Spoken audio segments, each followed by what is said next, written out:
नमस्कार, मेरे साथ आप देख रहे हैं खरी बात नो बकवास। मैं हूं श्वेता रंजन।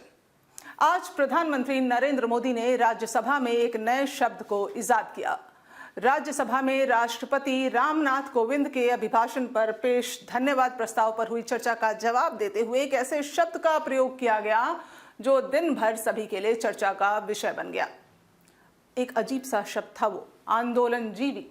आपने पहले नहीं सुना होगा। बुद्धिजीवी, श्रमजीवी, ऐसे शब्द तो आपने सुने होंगे, लेकिन ये आंदोलनजीवी, इसकी परिभाषा क्या है, प्रधानमंत्री मोदी बताएंगे। उन्होंने सदन में कहा कि पिछले कुछ समय से इस देश में आंदोलनजीवियों की एक नई बिरादरी, नई जमात पैदा हुई है तो जो आंदोलन के बगैर नहीं जी सकती। तो सुनिए आप, हमारे प्रधानमंत्री ने आज क्या कहा सदन में। लेकिन मैं देख रहा हूं कि पिछले कुछ समय से इस देश में एक नई जमात पैदा हुई है, एक नई बिरादरी सामने आई है, और वो है आंदोलनजीवी। ये जमात आप देखोगे, वकीलों का आंदोलन है वो ना वहां नजर आएंगे, स्टूडेंट का आंदोलन है वो वहां नजर आएंगे, मजदूर का आंदोलन है वो वहां नजर आएंगे, कभी पर्दे के पीछे कभी पर्दे के आगे। एक पूरी टोली है जी जो आंदोलनजीवी है। वो आंदोलन के बिना जी नहीं सकते हैं और आंदोलन से जीने के लिए रास्ते खोजते रहते हैं। हमें ऐसे लोगों को पहचानना होगा कि वो जो सब जगह पे पहुंच करके और बड़ा आइडियोलॉजिकल स्टैंड दे देते हैं, गुमराह कर देते हैं, नए नए तरीके बता देते हैं। देश आंदोलनजीवी लोगों से बचे, इसके लिए हम सबको, और ये उनकी ताकत है। उनका क्या है, खुद खड़ा नहीं कर सकते चीजें, किसी की चल रही तो जाके बैठ जाते तो हैं। उन्होंने कहा वकीलों का आंदोलन हो या छात्रों का आंदोलन या फिर मजदूरों का, ये हर जगह नजर आएंगे, कभी पर्दे के पीछे कभी पर्दे के आगे। यह पूरी टोली है जो आंदोलन के बिना जी नहीं सकती। हमें ऐसे लोगों को पहचानना होगा। अब वो हर जगह पहुंचकर वैचारिक मजबूती देते हैं, गुमराह करते हैं। ये अपना आंदोलन खड़ा नहीं कर सकते और कोई करता है तो वहां जाकर बैठ जाते हैं। ये सारे आंदोलनजीवी परजीवी होते हैं, यानी दूसरे पर जीते हैं। तो प्रधानमंत्री नरेंद्र मोदी का यह बयान आज खूब चर्चा में है, लेकिन उससे पहले आपको ये तस्वीर मैं दिखाना चाहूंगी। देश का सबसे बड़ा आंदोलन, राम मंदिर का आंदोलन, उसमें गोले के अंदर आप एक शख्स देख रहे हैं, पहचानते ही होंगे, हमारे प्रधानमंत्री नरेंद्र मोदी लाल कृष्ण आडवाणी के साथ राम मंदिर के आंदोलन में एक मजबूत स्तंभ की भांति खड़े रहे। उस आंदोलन के कारण ही आज राम मंदिर का निर्माण कार्य शुरू हो पाया है। तो आप देख रहे हैं हमारे प्रधानमंत्री नरेंद्र मोदी राम मंदिर आंदोलन में कितनी उग्रता के साथ शामिल रहे। अब आप देखिए उन्होंने एक ट्वीट में क्या कहा था। True development is possible through a जन आंदोलन। People's support and participation leads to transformation, यानी जन आंदोलन जो है ट्रांसफॉर्मेशन ला सकती है। और अब प्रधानमंत्री कुछ और कह रहे हैं। और अब बात करते हैं नेताजी सुभाष चंद्र बोस की। आप भी कहेंगे मैं ये सारे मुद्दे आपस में खिचड़ी बना रही हूं, लेकिन देखिए आप, सुभाष चंद्र बोस जिनके नाम को, जिनके चेहरे को भाजपा लगातार भुनाने की कोशिश कर रही है। भाजपा पश्चिम बंगाल में आगामी जो चुनाव है, विधानसभा चुनाव में, उसमें उनकी जयंती पर जाती है, बड़ी उग्रता के साथ शामिल हो रही है और सुभाष चंद्र बोस को लेकर तरह तरह के बयान भी दे रही है। वो क्या सुभाष चंद्र बोस एक आंदोलनकारी, आंदोलनजीवी थे, जिस तरह से आज प्रधानमंत्री नरेंद्र मोदी ने कहा है? क्या वो एक स्वतंत्रता सेनानी नहीं थे? क्या वो आंदोलनजीवी थे? आज ये सवाल हम सबके सामने खड़ा है। प्रधानमंत्री नरेंद्र मोदी ने जिस तरह से आंदोलनजीवियों की परिभाषा दी है, उससे तो यही लगता है कि जितने बड़े नेता जो आज़ादी में शामिल हुए, आज़ादी की लड़ाई में शामिल हुए, वो सब आंदोलनजीवी थे। और देखिए इस पर जो तरह तरह के बयान भाजपा के इस के बाद अब जो कांग्रेस की तरफ से आ रही है, या फिर आप कह लीजिए प्रशांत भूषण की तरफ से जो बयान है, वो सब मैं आपको दिखाऊंगी। लेकिन उससे पहले मैं आपको बताना चाहूंगी, ये तस्वीर आप देखें। ये तस्वीर देश के सबसे बड़े आंदोलनजीवी की है, जिन्होंने भारत को स्वतंत्रता की राह दिखाई, महात्मा गांधी। ये सबसे बड़े आंदोलनजीवी माने जाएंगे फिर तो।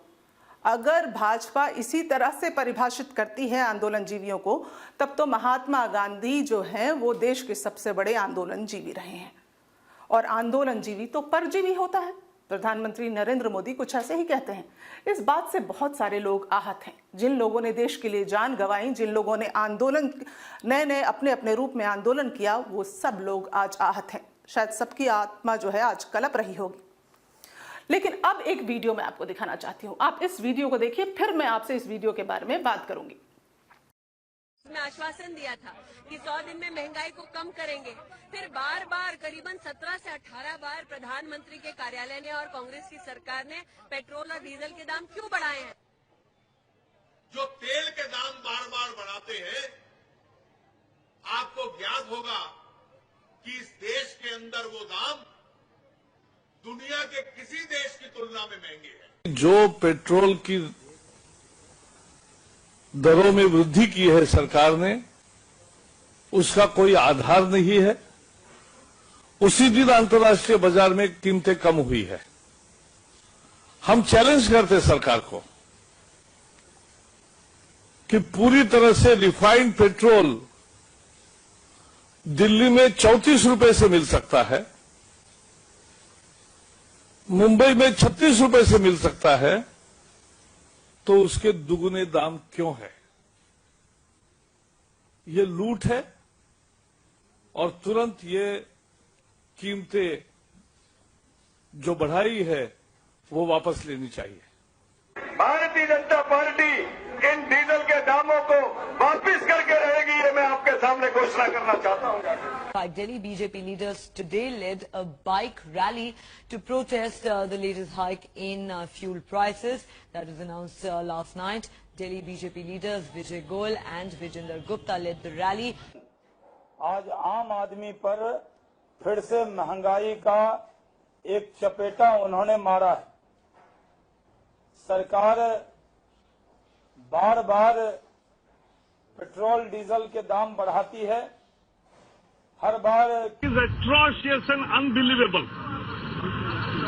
The UPA government on its 3rd anniversary has given this gift of petrol price hike to the people, and that too 7 rupees 50 paisa per litre.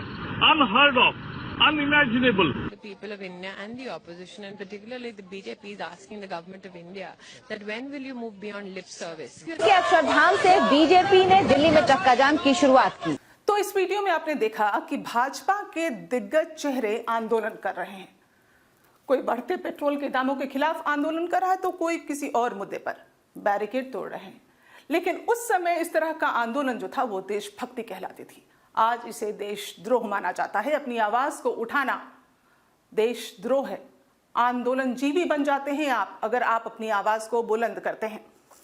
Congress भी पीएम मोदी के आंदोलन जीवी वाले बयान पर हमलावर है। कांग्रेस ने ट्वीट कर कहा है कि जिस विचारधारा के लोगों ने आजादी के संघर्ष में अपना योगदान नहीं दिया है, उन लोगों को आंदोलन की कीमत नहीं समझ में आएगी। इस समय कांग्रेस जो कहना चाहती है, उसकी जो भावना है, वो कई लोग बखूबी समझ पा रहे होंगे। वरिष्ठ वकील प्रशांत भूषण ने भी प्रधानमंत्री के आंदोलन जीवी वाले बयान की आलोचना की है। निंदा करते हुए उन्होंने ट्वीट कर कहा है कि जो कल तक कहते थे कि मैंने अपना राजनीतिक कैरियर आंदोलन करके बनाया है, वो आज हमारे किसानों को नीचा दिखाने के लिए आंदोलन जीव कह रहे हैं। तो प्रधानमंत्री के आंदोलन जीवी वाले परिभाषा के बाद ट्विटर पर ये जो हैशटैग आंदोलन जीवी बहुत एक्टिव हो चुका है और अलग अलग मीम्स जो हैं लोग डाल रहे हैं ट्विटर पे। कुछ आपको हंसाने के लिए मैं यहाँ दिखा सकती हूँ कि क्या हमारे आंदोलन जीवी जो आंदोलन करके अपनी मांगे मनवाना चाहते हैं, या जो भी मांग हो, किसानों की हो या जो भी मांग हो, क्या वो इस तरह के दिखते हैं? ये नया आंदोलन जीवी जो है क्या इस तरह का दिखता है? लेकिन प्रधानमंत्री के इस बयान से, इस परिभाषा से देश के कई लोगों को बहुत ही जो है आहत पहुंचा है। लोग बहुत ही नाराज हैं, निंदा कर रहे हैं कि प्रधानमंत्री के लिए इस तरह के शब्द का इस्तेमाल करना, जिन्होंने अपना पूरा राजनीतिक सफर जो है आंदोलन को नींव रख के शुरू किया, उनको इस तरह के शब्दों का इस्तेमाल नहीं करना चाहिए। फिलहाल इस कार्यक्रम में इतना ही। आप हमारे साथ बने रह सकते हैं। हमारे कार्यक्रम को लाइक करें और हमारे चैनल को सब्सक्राइब करें। नमस्कार।